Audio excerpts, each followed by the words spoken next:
It was not until a few years ago that I was actually able to look in the mirror and actually see the beauty in my arm. And I now today recognize I wouldn't trade my scars for anything. I can absolutely see myself also making the decision of going the other way and avoiding it and ignoring it and drinking more, doing more drugs.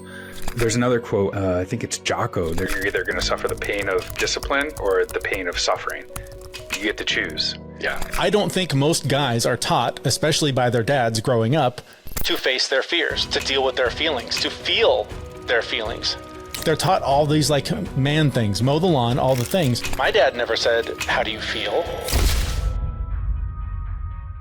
Welcome back to Flipping the Lid podcast. You know what we do here. And I just continue to be impressed with the individuals that come on the show, their openness, their willingness to share, their willingness to flip open their lids and really go deep. And, you know, today's going to be a really special day. We've got a pair that's joining us. And this pair runs the Fit Mess podcast, but they've also been friends for over a decade. They've done life together. They've worked through relationships with their respective families together. They've talked about the things that need to get cleared out and moved so that they both can step into who they are and the lives that they want to live. And on their time that they joined my live show, it was just really cool, the synchronicity that connected between these two individuals and how much I resonated with both of them. So I'm really looking forward to today because I know it's going to be impactful and I know we're going to go deep. So Jeremy, Zach, welcome to the show. Thank you, Brian. It's a pleasure to be here. Thank you, man. So this is the only question that I ask every single guest, but in this case, you're probably both going to have to answer and then decide how you want to kind of pull this together. I gave a very, very high level intro based on who I know you to be and like a tiny component of what you do. But who are you in your words? Well, in my words, I would say that I am a person who drove life over a really bumpy road and a few parts got knocked loose. And then I had to spend a lot of time putting them back on. And there's some dents and dings in my life. But the car drives okay now. It's a nice road trip. I go to the beach, I go to the mountains, and it's all okay. But you know, again, putting that into an actual person, I had a rough life, and I spent a lot of years putting myself back together, and I am the happiest, healthiest version of myself that I've ever been, and I'm really happy to be here. I love that. I'm going to give a little bit of space because I want Jeremy for you to also answer, and then I'm going to jump in and start asking you both questions. I think the way I would like to answer that is I'm my kid's dad. I'm my wife's husband, and I'm a little kinder to myself than I used to be. But that all came from a similar long, bumpy road. Maybe not as bumpy, but you know the bumps are relative. So I'm a guy who's just trying to get a little bit better every day than I was yesterday, and I'm happy to share the story here today. I'm looking forward to this. Beautiful. I love how you both just kind of started in with truth, right? And by the way, Zach, I have to kind of honor you for a second. I really like the analogy that you used. I mean, what came into my mind is driving my 1981 CJ5 down a dirt bumpy road and just getting the hell beat out of me. And knowing that also is shaking bolts loose. It's making parts fall off. It's like you can't drive a rough road and not feel it. Right. Yeah. And so I appreciate the analogy also because I'm a car guy and I've been rebuilding cars my whole life and understand like what that actually can mean and do. I want to start actually by asking why that analogy and what's the significance of that particular analogy for you in your story? Why that analogy? I mean, honestly, I really made it up just now. It's even better. I love it. Honestly, Jeremy probably knows this better than anyone else. Like I tell the story differently every time. And part of my job is taking like really, really technical things and explaining them to non-technical people. So I just come up with analogy after analogy after analogy. But recently I was, talking to somebody close to me about their car and how it's, there's a ding here and a scratch here and this accident there. And like, it just got me thinking around, that's like my life. I've got this scar here. I can see that scar. I've got this other scar mentally that nobody can see and only I know about. But, I got the Bondo on it and it looks okay now. But yeah, I got thinking back to some of my old cars and how really beat up they were and all the parts that shook loose. But that also made like some of those old cars, like I loved those cars because they had character, right? They Yeah. had experience. They had just something about them. They were rough and they needed some repairs. And sometimes those repair/therapy bills are really expensive, but you know, you can get them back into primo shape and Yeah. it's good. Yeah, you totally can. And you know, what's interesting too about this analogy is to take a little bit further. You know, that's actually one of the things I love most, how you described it with my old Jeep, right? It's a Jeep. It's got scratches. It's got dents. It's got character, right? And that's one of the things that I've mentioned to my wife more than anything is, you know, I love new fancy cars. I've always loved driving them, but there's something about driving an older vehicle with character that always grounds me.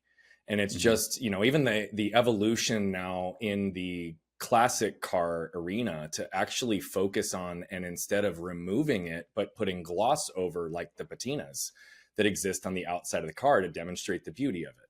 What I want to share for a second, because it's relevant to this whole story, it was not until a few years ago that I was actually able to look in the mirror and actually see the beauty in my arm from the situation that had taken place.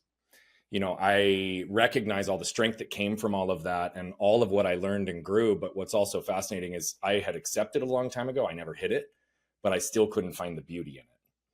And I now today recognize, like, I wouldn't trade my scars for anything because they're the stories that were chosen for me. My tattoos just happen to be the stories I chose for myself. And the contrast between those two are very, very powerful.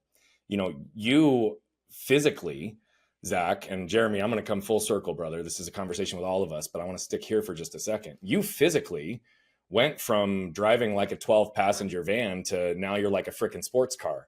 So, you know, could you give a little bit of insight into your journey that led to you being close to 300 pounds?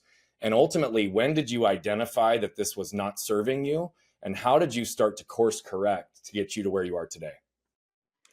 Yeah. Well, I mean, it all started with I was living with my mother who did not feed me, and I just didn't eat. I had to go steal food. I didn't have food to eat. And when I was 6, my CPS took me away from my mom and brought me. My dad took us, and he had cookies in the house, and he had food in the house, and you know, psychologically, I was like, well, I got to eat, and I got to eat, and I got to eat, and I spent the next 10 years doing that, and just boom, huge, and just addicted to food. When I got my first job, I, you know, in addition to quitting smoking because I found that was socially unacceptable and I had to go quit smoking, um, there was a race that they were going to run in the summertime, and I was a social butterfly. Even though I was a big dude, I like to talk to people, and really bad anxiety, but I really love talking to people. It doesn't go well together. Um, I wanted to be a social butterfly, so they were going to run this 5K in the summertime. And they're like, yeah, and everyone can leave at 2:00. Go down to the race at 3, you're done by 4, get home early. I was like, sign me up. I get to leave work early and I get to go hang out with people. And then I realized I had to go run a 5K at like 300 pounds, and I was smoking, you know, just quit smoking, and I was still eating McDonald's and drinking Mountain Dew and all kinds of stuff. And it just snapped in me one day, and I was like, I got to go run this race. So I went to the local Y that had an indoor track. Because I didn't want anyone outside to see me. I was embarrassed. And it was 9 laps to a mile. It was a really short track, so you're just constantly turning. Yeah. And I remember doing 1 lap and just falling over, like gasping for breath, lungs were burning. It's like, what? And that was kind of my moment where I was just like, this is bullshit. I can't do 1/9 of a mile. So the next day I did 2, the next day I did 3 and 4 and 5 and 6.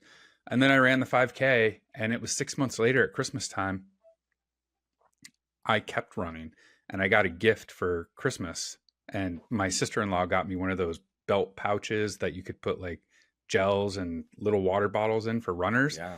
And I remember opening it and going, this is for runners. Why would she get me this? This is weird.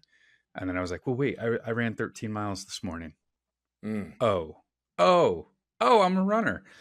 And the weight just started kind of dropping off. And because the weight was dropping, I was feeling better and I was doing more, and I quit smoking. And I was like, oh, well, what happens if I put different food in my face? Like, you know, if I stop eating all this garbage and I start putting good stuff in, I feel even better.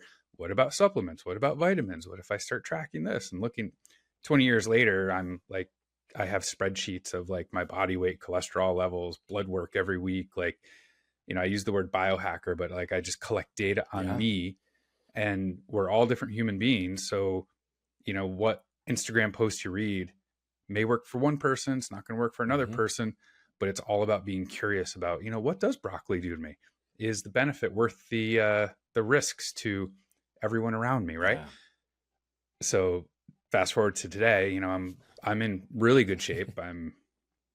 I regularly am, you know, at the gym, and I work out like a partner workout with 20-year-olds, and I'm 44 and I smoke them, and that feels really good. Yeah. So it's been a long journey, but none of it happened overnight, and it was just gradual changes, but it really did kind of start with that one moment of, this is crap. I can't do this anymore.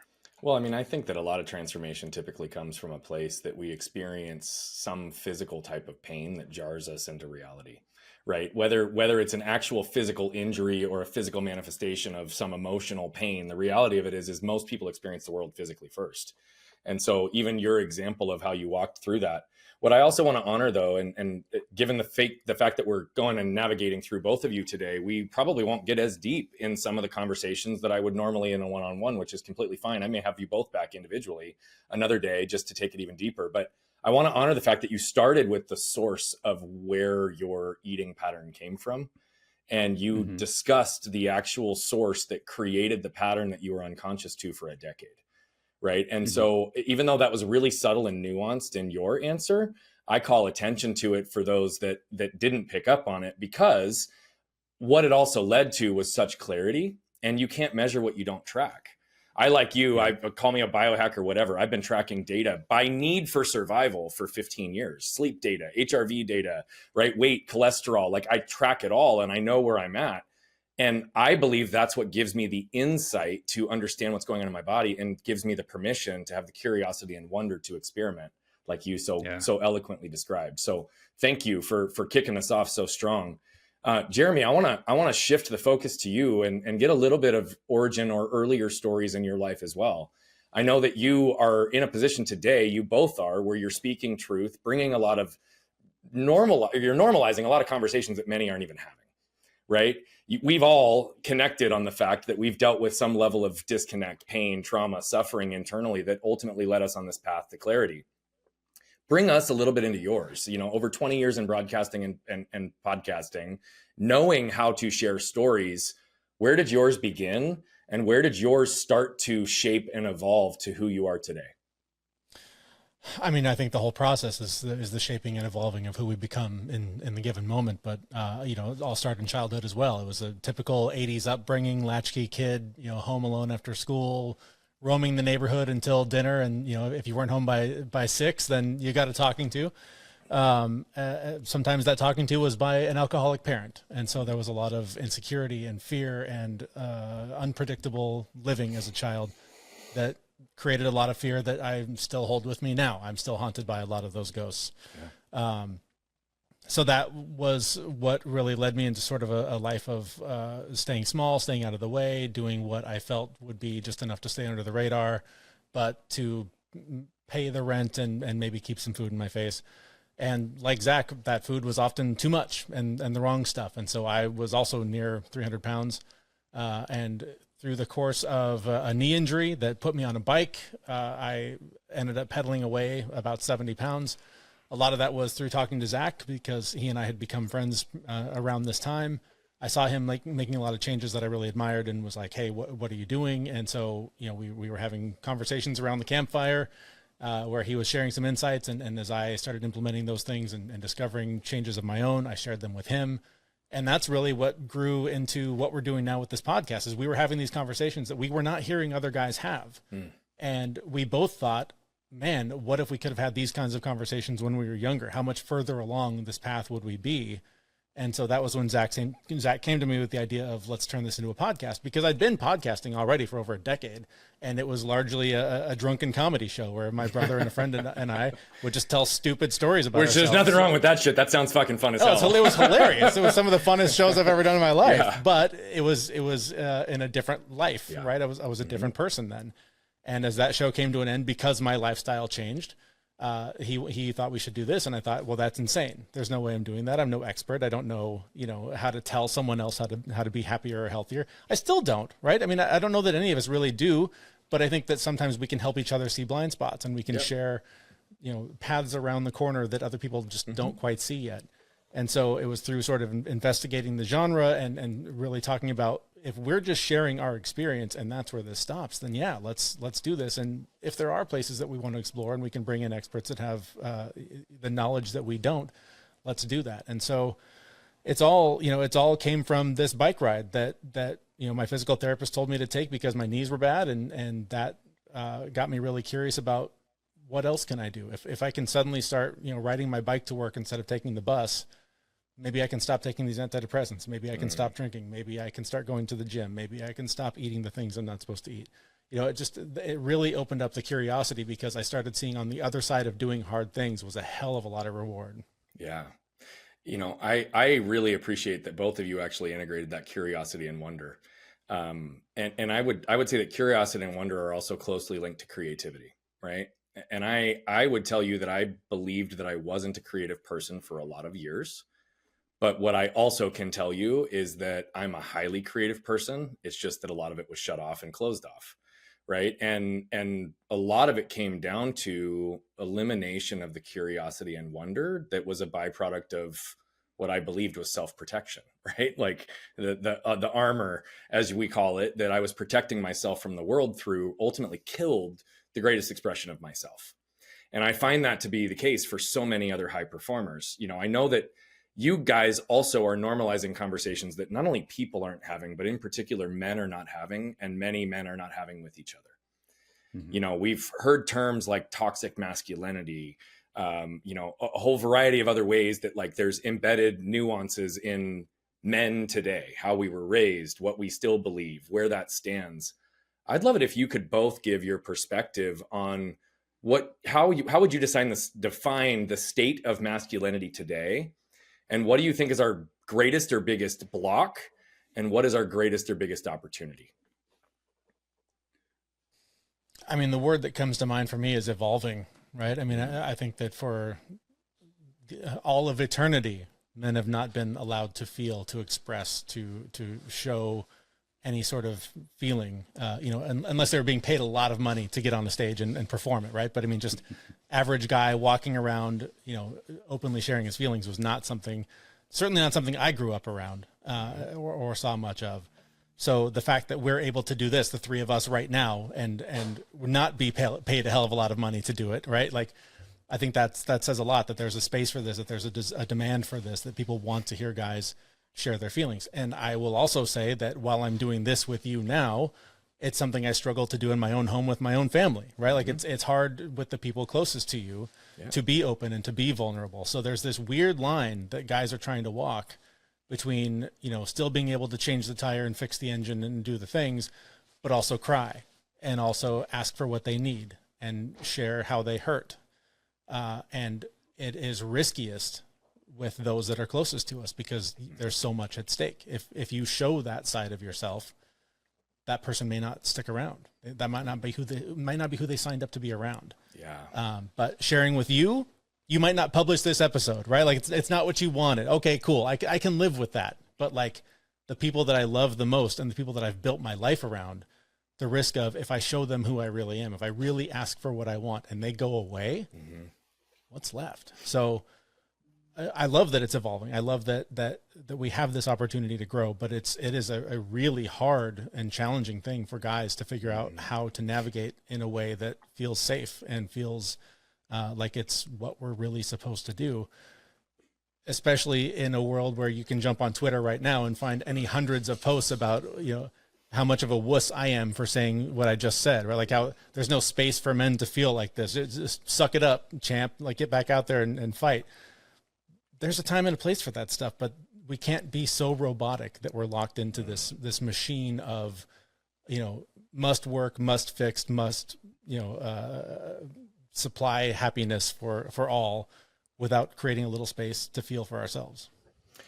And before you jump in and answer, Zach, I have to say there's not a fucking chance this episode doesn't get published, because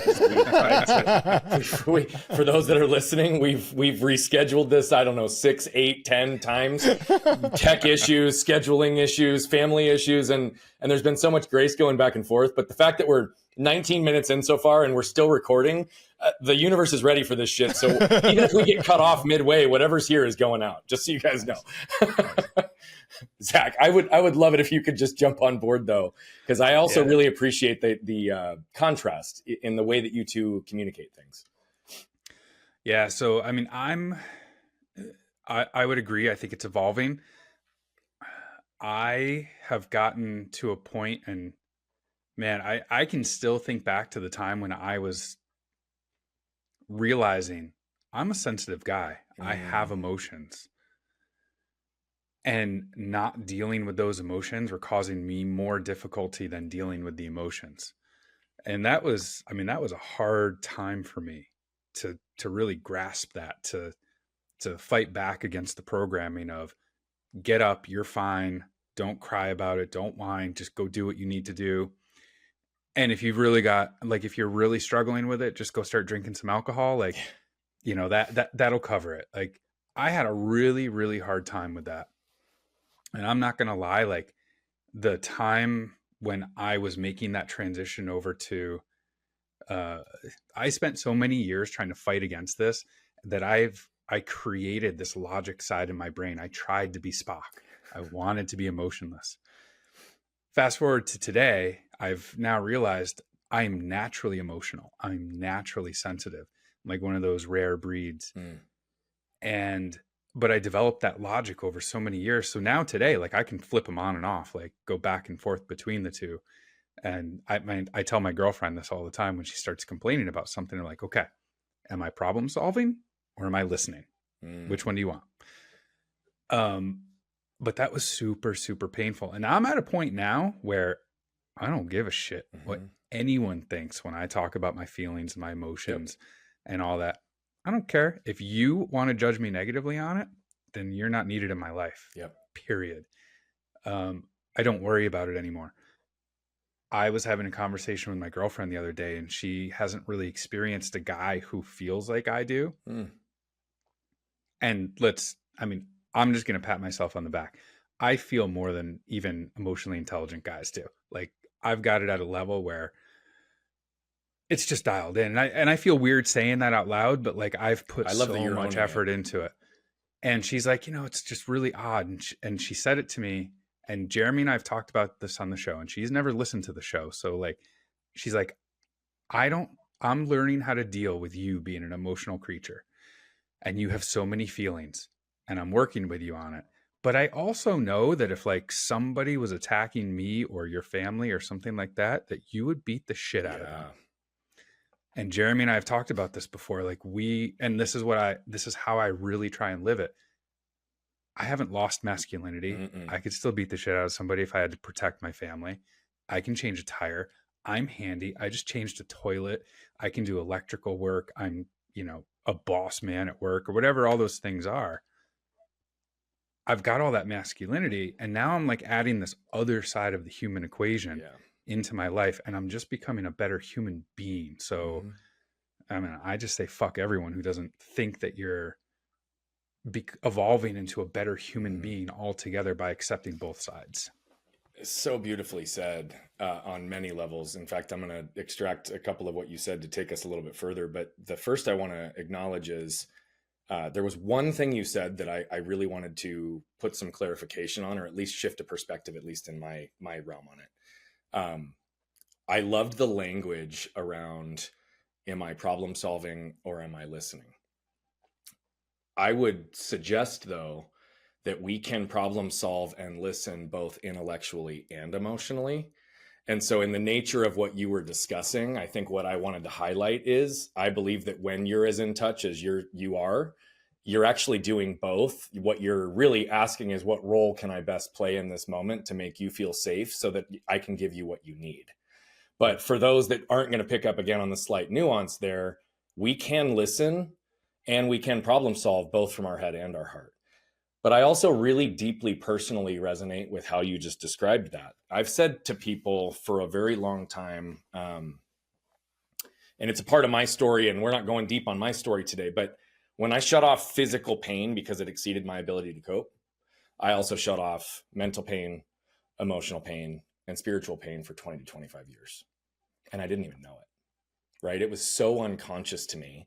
There was a period in my life where mindset and mental toughness were being so strongly perpetuated that, yeah, my intellectual armor actually disconnected everything below the neck, right? I had no presence or awareness in my body. And my wife, even in my early stages of coaching, when I was more positioned as a performance coach, right? It was mostly mindset and mental toughness, which is important. And it's a critical part of the game. But she would always say, Brian, like, you're sympathetic. You're like, you don't have empathy.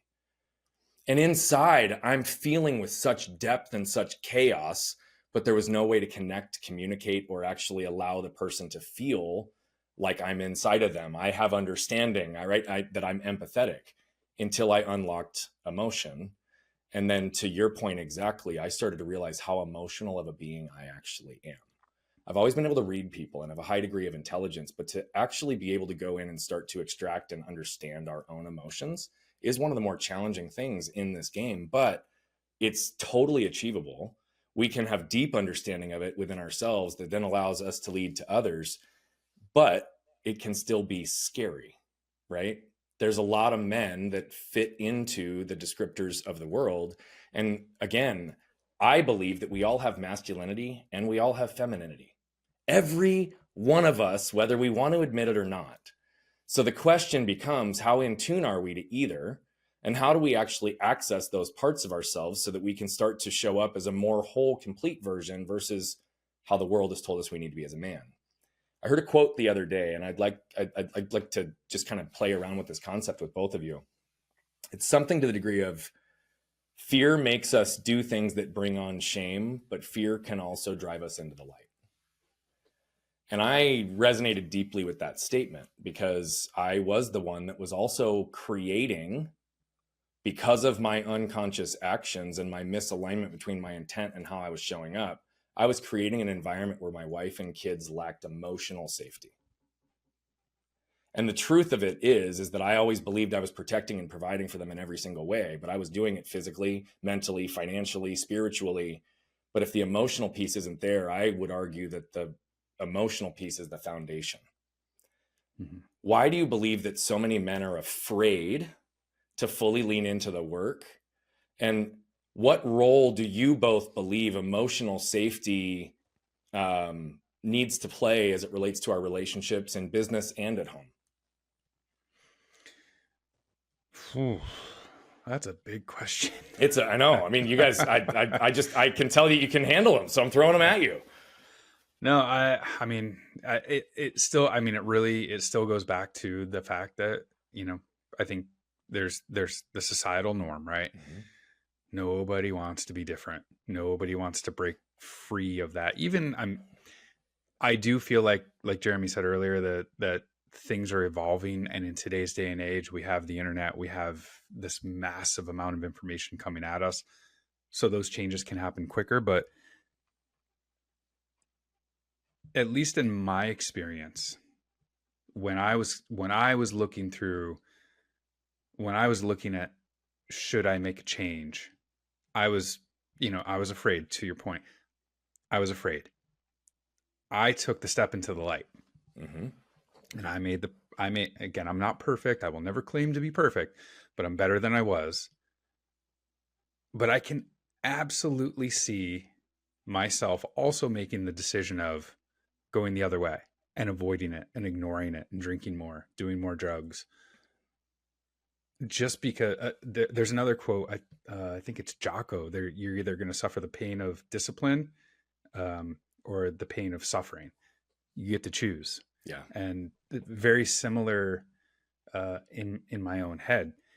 You're either going to avoid it because you're afraid, or you're going to step into it and face it. It really is such a deep question. I have another quote up on my whiteboard, up in my office. And so I'm a huge Disney fan. Again, I will own it. I go to Disney by myself. I love that, man. That's awesome. And there's a quote that says, the magic is in the work you're avoiding. Right? Similar I've not heard thing, that one right? before. That one's, I love that. And that's where that's where you step into the light. If you're afraid of it, that's actually where you should be focusing instead of running away from it. I mean, that's my personal feeling. I'm gonna let Jeremy jump in because I feel like he's gonna add a lot more depth to what I just said. I mean, the thing that comes to mind for me with this, and let's make it transportation talk instead of cars. Let's talk airplanes. I used to be terrified of flying, right? Like the concept, I called them flying death coffins. I was like, there's no way I'm getting on one of these things unless I absolutely have to. The reason I was afraid of it is because I didn't know anything about it. I'd never experienced it. I'd never been on a plane. Like I didn't understand how it even works. I didn't understand that most of the people on the plane are also afraid of the slight chance that something might go wrong. The more I learned about it, the more comfortable I got with the reward of putting in the work to get over the fear. So I started flying more. I started going to new places and experiencing new things. And the more I've been on planes now, like I have this one hiccup. Whenever I get on a plane, I have to touch the plane on the way in. Other than that, I'm gold, right? Like I sit, it's going to be totally fine. That took a lot of research, a lot of effort, a lot of self-discipline to decide I'm going to face this fear and I'm going to overcome it. I don't think most guys are taught, especially by their dads growing up, to face their fears, to deal with their feelings, to feel their feelings. They are taught, hit the ball, run the mile, get me something out of the garage, bring in the firewood. Like they're taught all these like man things, mow the lawn, all the things. My dad never said, how do you feel? How are you feeling about this? Are you afraid? Maybe I don't remember. I should give him credit for something he may have done. I don't remember him ever being the guy that was like, let's talk about your feelings, because he didn't deal with his feelings appropriately. So I spent the majority of my life dealing with my feelings inappropriately by drowning them in alcohol, by avoiding them, by not facing them, because I was afraid of them. I didn't know anything about how to do it differently. And it was, getting on that bike that I mentioned that taught me how to be present, how to be in the moment. I wanted more of that in my life. So I've met a therapist who taught me how to not only be present, but be present with my feelings when they're really uncomfortable. And the more comfortable I got with that discomfort, the more I've been able to sit with the fact that I am also an emotional being. I'm somebody who feels very deeply. Yep. I still remember reading The Highly Sensitive Child about my kid and realizing at about page 3 that I was reading about myself. That it was yourself as well. I was like, this is no longer about my kid. This is me. This is not about her anymore. Yeah. No wonder she's so sensitive. She's watching me and doing all the same things I'm doing. So it's education, it's exposure. And if your dad isn't around, or if he is around and isn't around to teach you how to deal with your emotions, or if mom or whoever, it's not a masculine thing. This is just about being shown that this is normal to have feelings. Then you don't have to start looking for ways to numb them or run from them or hide from them. I love the magic quote, the title of Ryan Holiday's book, The Obstacle is the Way. Like I've never thought more about tattooing something on my body just to remind me that like when something's hard, that means you're supposed to do it. Because I spent my entire life running from the hard thing, because we are taught in this culture, if it's not easy, then why bother, right? It's too much effort to do something difficult. So we're constantly bombarded with what's convenient, what's easy, what's simple, what's fast. No one ever says, hey, you know what's really hard and really sucks? Yeah, that thing, go do that. Yeah. Because there's no money in that. Yeah. So we just need to be exposed more to how to deal with our feelings and why it's important so that we can make healthier choices. Yep. But again, that's a difficult thing to monetize. So I don't have a lot of hope about that. Monetizing, talking about feelings and getting people going down that path. Just doing hard things, right? Like, hey, pay me money and I'm going to make you do some really hard, challenging, difficult stuff. That's a tough sell. Yeah. It's funny. I laugh because one of our core concepts that I developed about a decade ago is called embrace pain to avoid suffering, and it's also where we gain freedom. It's along the same thought process, right? And we had to really sit with and design and understand, how do we define and access pain in today's world, right? Like what role do our nervous systems play in it? What are the narratives of the world that are promoting and telling us to avoid, eliminate, or get rid of all pain at all costs? But right, then we throw adjectives in front of those words like acute and chronic, and it changes the definition. It's like people don't want to sit in the fact that suffering exists largely directly resulted to our choices. Right. Yeah. And so often it's a matter of really just starting to recognize, like, look, okay, great. I can embrace this pain to avoid the suffering of being disconnected for the rest of my life. And whether it's working out, right, embracing the pain of hitting the gym for 30 minutes a day to avoid the aches and pains of a sedentary lifestyle, right? If it's the difficult conversation with a loved one or spouse, embracing the pain of that conversation to avoid the suffering of being stuck in a loveless marriage or being stuck in one when you really want out, right? One that we'll all relate to as well. It's like embracing the pain of having your kids put down the mobile devices at the dinner table to avoid the suffering of years of lost meaningful connection and conversation that we'll never freaking get back, right? And the list goes on. Yeah. But it's like all of these things are absolutely true. And so many people, myself included, avoided things even once I became conscious to them. And, you know, why I was laughing about this whole thing, like, how do you monetize that? I'm like, I have 3 nicknames. It's the garbage man, the 1-second psychologist, and the heart surgeon without a blade. And it's because, like, and what you talk about, identifying and taking out the trash, we've got the waste to wealth framework and all of these things. And where I've gotten to from an emotional perspective, my understanding, my ability to access it in others, to be able to guide and give those things, that's literally what people do. They pay me a lot of money to do the most difficult work they're ever going to do. Right. And I had a client yesterday flat out tell me that. We're 4 months into our engagement. And he's like, Brian, this is probably the fucking hardest thing I've ever done. I'm like, yeah, but it's also the one that's going to pay the most dividends. It's the one that is going to give you the most freedom. It's the one that will be the most meaningful in terms of like seeing the result of that. So I cheekily joke. It's like, well, I mean, I am monetizing it right now, right? Because that's what our world attracts to. But I get where you're going with all that. Man. Yeah, I guess my point is, you know, you look at Uber, you look at Netflix, you look at everything that like is built around convenience. How can I make it so you don't have to do anything difficult? Yeah. Those are your multi-billion-dollar companies, the ones that are taking all of the pain, all of the suffering, you know, the real, like the stuff that doesn't matter, taking it off your plate. So you don't have to go outside and face the world and do hard things. From a convenience perspective, I see where you're going with that. Yeah, that's what I'm saying. So yes, it can be monetized, but I think it is a much more rare customer that's going, how can I like do the real stuff here? Who's going to sell me what's really going to genuinely 100%. Improve 100%. My life, not what's going to make it easier for me to watch Star Wars on my TV. 100%. But I would also say, to your exact point, that's also why I have a small portion of the population that leans into us. Yeah. Right. Yeah. So I can monetize it, but it's because I know who I'm speaking to. I know like where and how I'm communicating with them. I know the pathways to help, but the large majority doesn't want to address it or look inside. Right. And I think to your point, even if we just use the concept of apps for a second, I mean, there are lots of tools that have been created to be able to help people access this journey, but many of them only scratch the surface. And what I would say is there's 2 things. If we look at the app side of it, it's fascinating to me because there are people who will get into, like, for say, a meditation app, but don't ever actually study, practice meditation, understand consciousness work, like understand the framings, like how to get in there. But like they meditate.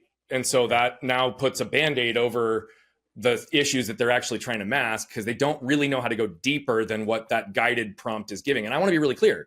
That's an entry point for a lot of people. So to your point, if you have no exposure to it, start there. Like I did. I'm not shaming or blaming that. What I'm saying is like what most people believe is once the pain starts to go away, they've got it figured out until the pattern comes full frickin' circle. Right. And so that's where I think the issue is in scaling it is there's no way to create the level of depth that's required for real healing and transformation in an app that I'm aware of. No. And we've tried to get as close as we can in certain ways that we can help facilitate that. But that's true. The other piece to this, though, is look at the podcasting industry. Look at the speaking industry. Look at the coaching industry. What's also interesting is how many people are using fear and scarcity to sell, and they aren't actually providing a solution. They're utilizing the fear and scarcity tactics to get people in their programs dependent on them so that they can gaslight them and continue to make them feel like shit so they'll stay involved. And yes, I say this as boldly as I do because I see it all over the place and there's more damage being done than good in many cases, right? Yeah. So as 2 individuals who are speaking truth, who have done the work, who continue to do the work, because again, none of us are arrived. We're as good as we can be in this fucking moment, right? Like there's constant evolution of self. Where do you think are the best places for people to go to get real depth, real connection, and real community that understands this beyond the surface level? I mean, I have a couple thoughts on this, and one is I've done some group therapy work that provided some of the deepest transformation I've ever experienced. It literally silenced the negative voices in my head. I don't have them anymore. The thing, like the constant stream of "you suck, you're not good enough, this world's for other people," is literally gone, and has been gone for months because of this group work I've done that really did what I was talking about with the airplane analogy. It gave me an opportunity to practice feeling with other people, right? Like sharing with them what I like, what I don't like. People that would play the role of my mom, of my dad, of my brother, of the person who beat me up in 5th grade, like whatever it was, and getting that stuff out in a safe place. Just that exposure therapy, right? Of being able to do that. Hugely transformational. Therapy, just in general, like just talk therapy. People poo-poo it on it all the time, but it can be massively helpful for you to just, again, entry point, discover what is buried underneath. Because the more you talk about it, when you're asked the right questions and they hold that mirror up and tell you what they hear, you start to find what's underneath. But I mean, honestly, shutting the hell up and getting out of my own way was some of the biggest work I ever did. It was just like really getting curious about, why am I doing the things I'm doing? And I haven't even had a chance to talk to Zach about this because I've been traveling a lot, but I spent the last 7 years without alcohol, without a drop, because I just got curious about how would I feel if I stopped. I traveled to Italy and I thought, well, I'm in Italy. There's no way I'm not trying the wine. Come on. I've been hearing about this my entire life. So I had some wine and I was totally fine. Didn't go off the rails. I didn't have 9 glasses. It was totally fine. And it was like culturally acceptable. Like everyone was having lunch at wine. I was the weird guy for not doing it. I was like, why am I really that afraid that I can't control myself? Yesterday was a tough day. I've been back now for a few days. I've not, everything's been normal, right? Nothing weird, but I had a big emotional day yesterday. I'll just put it that way. And I recognized the tendency I once had of, let's pour some alcohol on this. Let's make this go away. But I was able to see the switch that said, no, now we only use that to enhance the good. We don't use that to numb the bad anymore. And so I was able to not like to painlessly be like, nope, that's not how you do this anymore. You've evolved. You're a better person than the one that made those decisions. Now it's a special occasion. Now it's a date night. Now it's because this is such a great moment. I want to share it in this way. So I don't know that answers your question, but I think just by questioning, why am I doing the things I do the way I do them, and maybe expecting different results or not, I think that's where I would start with anything. And I think you need help with that. I think that being able to talk to somebody about those questions and curiosities you have, if it's a therapist, a coach, whatever, is massively helpful, because I think it helps to have someone hold that mirror up to tell you, here's what I hear back. But I would just start with looking at why you're making the choices you make every day. Is it to become the person you're trying to become, or to run from the person you're tired of being? Well, and the simplicity of just asking the questions to yourself to make sure there's intention and alignment with what we're doing, right? So many people just fall into the motions of just going through the rhythms of life and not actually raising themselves to a place of intentionality and awareness. So even that one shift that you're talking about is great. Zach, I would love it if you could kind of talk on that a little bit as well. If you have anything different or something to add, if you don't, that's okay. But I would love your thoughts. I love the contrast in the way you guys communicate stuff. So I'm going to say congrats to Jeremy for taking that on, because I also went 7 years without drinking, and a year ago went through the same thing where I kind of introduced it in a little bit, and it's here and there. And I have, to his point, like I use it to enhance, not to hide the things. And I've had a couple of moments where I was like, I'm going to go to the store and get a 6-pack because I don't feel good. So, he didn't share that with me. So I'm like, that's super exciting. And I'm happy that I got to celebrate that with both of you, by the way. I walked a similar journey that I can resonate with both of you guys on. So truly, that's a big win to get to that place. But to the other piece, I think, it really ties into, right, the pain, the amount of Advil and painkillers that people take today, the amount of the whole conversation we were just having about avoiding the pain. We go to such great lengths to avoid pain or to fix problems that we don't really know the cause of. And I know I spent a lot of years with my therapist talking about, I'd go in and she called me on it, and I love her to this day because she called me on it. I'd go in one week and be like, all right, so I heard about the ketogenic diet. I'm going to try this because it's going to clear my brain. And the next week I was like, all right, now I'm carb cycling. And the next week, now I'm doing this. And next week, oh, I just heard of this guy named Tim Ferriss. I'm going to try this. And just one day she's like, what the fuck are you trying to solve? What are you trying to solve? What's the problem? Yeah, and I was like, man. I don't know. And that was a good moment for me, because I realized I've got pain. I've got something is not right. And that's what a lot of people feel right now is something's not right. I don't know what it is, but Advil makes me feel better when it's physical pain. Alcohol makes me feel better when it's this pain. Yeah. Or I'm going to go into meditation. I'm going to go into meditation and learn how to do that and quiet my mind.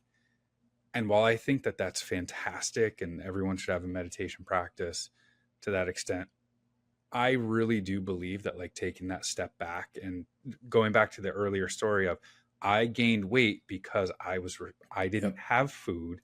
Then I came into a spot where I had food, and psychologically your brain goes, well, just eat as much as you can because you don't know where your next meal's coming from. That part is the part that everyone skips. Yep. Right? They try and solve the problem, lose the weight, do the things. Why do you overeat?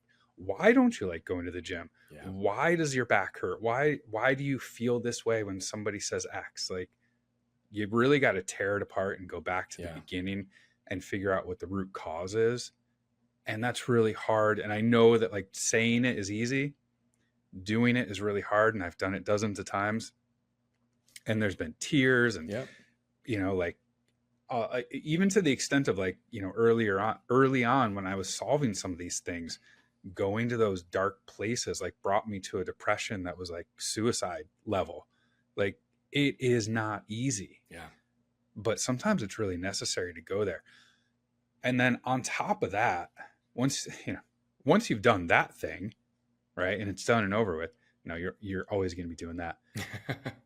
We get asked all the time, like, what's the one thing I can do? What's the one thing I can do to make my life better? And my answer has changed over the years, but, like, that one thing that you can do is to be curious and to be okay with being wrong. Yeah. And then you need to do 10,000 different things. Yeah. Right. It's not any one thing that's going to do any of it. You have to do, you have to go to the gym. You have to eat right. You have to make conscious choices. You have to recognize when you're having that, I need to go, cover this pain with alcohol. It's thousands of things that you have to do. But if you're going to ask that one thing, it's curiosity about yourself, being okay with being wrong. None of us like to be wrong. Mm-hmm. I hate being wrong. I have an ex-wife because I like to be right. You've got to be okay with that. You've got to settle into, what if this thing I learned when I was a child that has been with me and not serving me well my entire life, what if I did that differently? Yeah. So those are kind of the two pieces I would throw onto, is, like, find out the root cause and then recognize you're going to have to do 1,000 things, but always be curious, always be okay with being wrong and being okay with pivoting. Like, what's the saying, like, fail fast or fire fast. Like, if you hire somebody and they're not doing a good job, get rid of it. Try something new. Yep. On that topic, you mentioned all the sort of shysters in the business that are trying to just take advantage of people and make money. There's an interesting comment that came out of an interview I did with an author. His name's James Fell. He's a very funny historian now, but was once a self-help writer. I interviewed him recently, and he was explaining why he went from writing about self-help to history.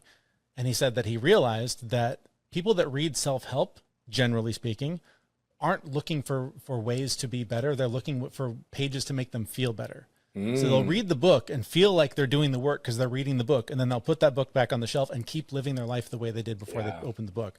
They'll pick up another book and feel like they're doing the right thing by reading the book and listening to the podcast and going to the convention and listening to the thing. But until you take all that stuff off the shelf and out of the convention and out of the conversation and live it, and this gets back to my point about the, like, selling the hard thing. It's the work you do in here and the work you do up here. Bingo. That's what's going to do it. It's not the books. The books will give you the ideas. The conventions will give you some of the tools. But until you actually use them and put pen to paper and just get whatever that crap is that your body's carrying around that it's had since you were 4 and move it and understand how to live with it, how to live comfortably with pain, all the pages on the shelf mean nothing. Yeah. I smile on that because that's actually one of the reasons that I have not written my book yet, is that I don't want it to be a Band-Aid for people. And I haven't figured out how to communicate the real element beyond the education that they'll absorb in terms of understanding it, that's going to translate to action beyond the pages. Right. And I don't know that it can. I think your instinct is right. And I've gotten a ton out of books that have helped me. I have as well, but I know what you're saying. I think largely most people just go through the motions. Yeah. And I think most people, it is such an individual thing. We're all dealing with such individual pain, such individual experiences, that they need someone like you who will listen to them and have you say, here's why I think that is. I've done this 100 other times. This was the case for them. Yep. Try this. Yep. And to get that individualized coaching, that individual help that says, oh, I hadn't considered that. And then to have you be accountable, or to have you hold them accountable to take the action and do the work instead of just reading about it. Yeah. That's where the growth happens. It's not in the education. There's tons of education. The internet is full of all of the answers, but if you don't use them, they're pointless. Information without action is just information, right? And and that's how a lot of people have consumed. But you both are speaking like unbelievable truth. I mean, we have to get to the source, right? Most people believe that the next solution to their problem is in a shift in a strategy and tactics, which Zach, you outlined, right? It's like, well, shit, I had the same thing with my gym. It's like, well, the gym didn't work. I could have gone into Orange Theory. I could have hired a personal trainer. I could have done everything. But what did I really have to ask the question on? What was I really avoiding? Yep. I was avoiding the pain I was experiencing in a crowded gym when people were looking at me when I had to modify how I was lifting, right? Yep. I wasn't comfortable in a crowded gym. And it was something that was not actually, I mean, that was my biggest deterrent. And until we bring the source into absolute clarity, understand it, unpack the intellectual and emotional narratives that are tied to it, the belief systems that have only been further validated throughout our lives to it, we can't escape it, right? Because it's never the wrong strategy and tactics. It's always what I call the trash from our past, which is our emotional triggers, behavioral patterns, and environmental conditioning, of which most of which is not our fault. It just becomes our responsibility once we become aware of it, or we start burying others in theirs. You guys communicate about this so freely and so openly. And I love that you are normalizing this conversation at a bigger level. Could you give a little feel for, obviously, you guys have been friends for a long time, but you gave a little bit of insight, Jeremy, to this transition and this prompt to why this show was starting. But where did it start? Where is it now? And what's the future look like for you two doing this project? And what are the types of things that people can expect to get by listening to your brilliance? Oh, I got the nod. That one's on me. All right. You guys, I've been noticing these subtle cues you've been giving each other, like through a screen. Even I'm like, this is good. I like this. Yeah. Wow, man, we've been doing the show for what, 600-700 years now? No, I think it's been 5 or 6 years. I feel like we're at a point where it's transitioning. It's largely what you're hearing here. It's us dealing with our crap out in the open, because again, it's about exposure. It's about education. It's about helping other guys know that it's okay to do this out in the open. You don't have to be at the edge of your perfectly made bed with a single light bulb and 20-degree room and just suffering through your pain. Like, you can do this openly with others, and it actually kind of helps, because as it turns out, when you put things out into the universe, it often has a lot of the answers to help you point you in the right direction. So, we've been doing a lot of interviews. We've heard from the audience that the audience wants to hear more of us, right? So we're trying to find that balance between outside expertise, knowledge maybe we don't have, and just our take on stuff. So, the future is, I don't know. As far as I know, the show will continue indefinitely until we're both sick of talking to each other. I don't see that happening anytime soon. Yeah, we just. I remember what it was like for me 10 years ago, and feeling like, how do I get out of this mess? How do I do better? And had I had something like this that made it okay to question that, to feel that, and to know that I'm not alone in feeling like I don't know how to do this. Yeah. I want to be a light for that guy. I want to help him. And unfortunately, what we mostly, and I say this with a smirk, but unfortunately what we mostly hear is from girlfriends and wives that say, I wish my husband or boyfriend would listen to this. Yes. Because the women are the ones that are seeking this content. Yep. And we're trying to help the few guys that are doing the same, to help just normalize it and help them understand that everything you're feeling is normal. And there are better ways. And we found a few of them. They might work for you, they might not, but they're all worth a try. Yeah. Yeah. And I'll just add that, you know, just like we're kind of dealing with our lives, you know, the show is constantly evolving. When we started, it was pretty structured. We had everything like written out, or Jeremy wrote most everything out, and I just kind of stuttered on the microphone a little bit. And we, at the beginning, it was different for us. We landed some people who are really big, and we were on a journey of self-healing ourselves. So the show was holding us accountable. And then we got to a point where it wasn't really serving us anymore in a personal way. While we were still getting like a good message out there and a good conversation out there, I think we had a bunch of people who were, Jeremy can tell you, like, we get pitched all the time to come on the show. And for a little while, we were like, oh my gosh, all these people want to come on our show. This is so great. And we were accepting all these people that we didn't know who they were. We didn't know what they sold. We didn't know anything about them. And then it just became routine for us. And it wasn't about us continuing to evolve. Right. And, talking to these people because we really wanted to talk to them. And you know what? We realized this isn't right. This isn't fun anymore. And we had to pivot and we had to make a change. So now we're, the people we're going to interview are the people we really want to talk to. And if we don't have those people, we're going to be just Jeremy and I talking about our feelings and emotions. But what hasn't changed from day one is the fact that it has changed a lot now, because now I don't give a fuck. And I get on and I will speak anything. Whereas at day one, I was really nervous about it. A little guarded and reserved. Yeah. But the point of the show is, like Jeremy said, is to get out there and be an example to other guys. Be like, you can do this. And look at us. Like, I've seen a huge change in Jeremy over the last 2 years because of him letting go of some things and just getting the stuff out there and getting the help that he needed, because he was vulnerable and accessible to change and all of those things. And both of us are like, and I'm going to speak for him, but I think we're both the happiest, healthiest versions of ourselves because we've just done this. So we just, from day one, that's what we want is, hey guys, you can do it. Yeah. And you can be a better human being. So we just want to keep getting that message out there. The show will evolve. It'll change. Maybe we'll interview different people. Maybe it'll just be the two of us. Maybe it'll be music that you can do meditation to. Who knows? Yeah. Right.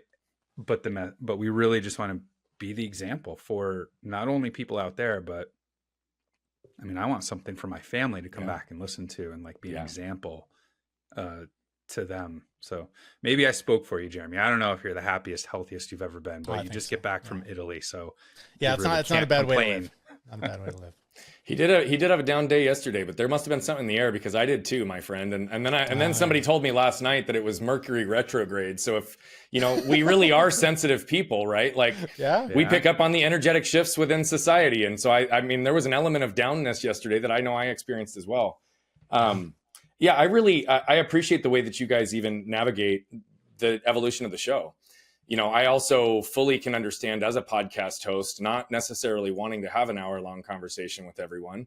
You guys are absolutely a group of people, and two of you that I could talk to probably a half a day. We could do this into a 6-hour interview. I know that we're just barely scratching the surface of where I know we can go. And so it's interesting because you guys both were on my live show beforehand, and you may remember, though I don't always talk about this as bluntly and as clearly, one of the filters to help make sure I have the right people on this show is my live show. Mm-hmm. It's a 15-minute guest spot. And I know in 15 minutes, if somebody has the ability, desire to go into any area of depth, to be transparent, to be vulnerable, right? And I do believe that true strength actually hides behind vulnerability. It's just that it's not talked about a whole lot. And it's one of the benchmarks of our show. And what I love about your show is again, you're normalizing things. But here's the power of your show for anybody who's listening, and even for you guys beyond that. I believe that we all suffer in 4 areas.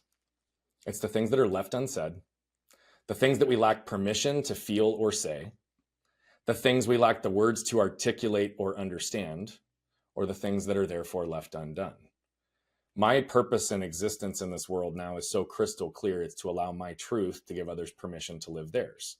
But every time I speak about my shit, right? Because I don't give a fuck either at all anymore. Like, great, cool. What do you like? I've pulled the Eminem at the end of 8 Mile, drop the mic moment where I've thrown all my shit out into the world. Like, nobody's got anything on me. I got nothing to hide, right? Like, it's completely out. But here's the reality. Every time I talk about it, I'm acting and doing, right? Which is alleviating the suffering from me actively by doing it. But what am I also doing? I'm giving people permission to say and feel things that they wouldn't have otherwise. And I'm giving them words to articulate and understand it in a way that they may not have ever considered. You too do that by the way you live. We all have the power to do that. And that's where the power of community and connection can come in. And I'm so grateful that the two of you found each other, that your paths overlapped in the way that they did, and that you guys are normalizing conversations at a level to make sure that a significant portion of our population can hear that we all experience this stuff. And it's not a weakness, it's a strength to lean in. You guys are amazing. As we kind of wrap up this show, I know we got started a little bit behind. I'm sure I want you guys back, if not as individuals, together as a group, because I know we could jam on this stuff all day. But we've had a lot of really predominant themes through our conversation, but I'd like it if you guys could bring us together with a closing thought. And maybe towards the tail end of that closing thought, give us an insight that we'll be putting in the show notes as to where people can find you, follow you, and make sure that they stay a part of the conversation. Looks like you want to go, but I can go. I'll go with the insight. You tell them where everyone can find us. I just want to I want to reiterate on, everything that we talked about is really hitting home, because this whole journey of life, it's not a straight line. I mean, like, there are waves, and like both of you said, you had a bad day yesterday. I want people to know that you're okay, whether you're having a bad day, whether you're having a good day, whether it's an day, like whatever it is, you're okay. If you've got food, if you've got shelter, like, things are okay, and you've got the possibility to be better the next day. So being self-compassionate with where you are, with who you are today, is going to pay off dividends to who you're going to be tomorrow. If you're talking about yourself and being shameful to yourself, if you're talking negatively and beating yourself up today, it's just going to hinder the progress of where you want to be. So, and I know it's hard. It's so easy to say it, but be okay with who you are today. Just be okay with that moment. Have goals, have places you want to get to, but you are okay and you're perfect right where you are. Like, you're awesome right where you are. I want to see you hit the stars, but you're awesome. So I just want people to hear that, because we get so caught up with, I suck, I'm awful, I can't play the guitar, whatever it is. No, you're fucking rock right now, but go hit that next goal, please. There's a quote that I'm going to butcher, but it essentially says, you can be perfect and able to improve simultaneously. Yeah. Both can exist at the same time. So just to wrap that up in a bow. More talk like this at our website, thefitmess.com. We're on all the social stuff at FitMessGuys. That's where you'll find more of this and more of us. Jeremy always comes in with that broadcasting voice, with dominance, with power, with control. That sounded like that was a pre-recorded commercial. I loved it. But it was also very authentic. You guys rock. I'm really grateful for the way you show up in the world, what you're doing today, and for all of your patience going back and forth and actually making this conversation come into reality so that the world can listen. So thank you both. The feeling's very mutual. Thank you. Cool. Yeah, thanks for having us. Yeah. It's been a blast. And for those of you that just watched Jeremy and Zach flip their lids, we heard a little bit about each one of their stories, but curiosity and wonder is what shaped a variety of ways that they both improved. They had physical situations that led them towards an inward journey, but what it's also led to is the deepest level of happiness, connection, joy, freedom, and fulfillment that they've both experienced. But it is because they did the hard work. They did look inside, and they stayed curious to recognize that there is no final destination, just like there isn't for you. So you're fucking awesome today. We'll support you in your future goals, but the only way to get there is if you flip open your lid and scan your can. What you can probably tell by now is that I love telling these stories, but what I love even more is the impact that's coming from them. You see, we're on a mission to impact over 1 billion lives as quickly as possible, but to do that, we need you. See, we believe that moved people move people. And so all I'm asking is if you've resonated, connected with any of the messaging, please consider commenting, sharing, leave a rating and review. Thank you so much for tuning into Flipping the Lid. And if you want more information on the show, how to become a guest, how to recommend a guest, or any of the other details, head over to flippingthelid.com. We'll see you there.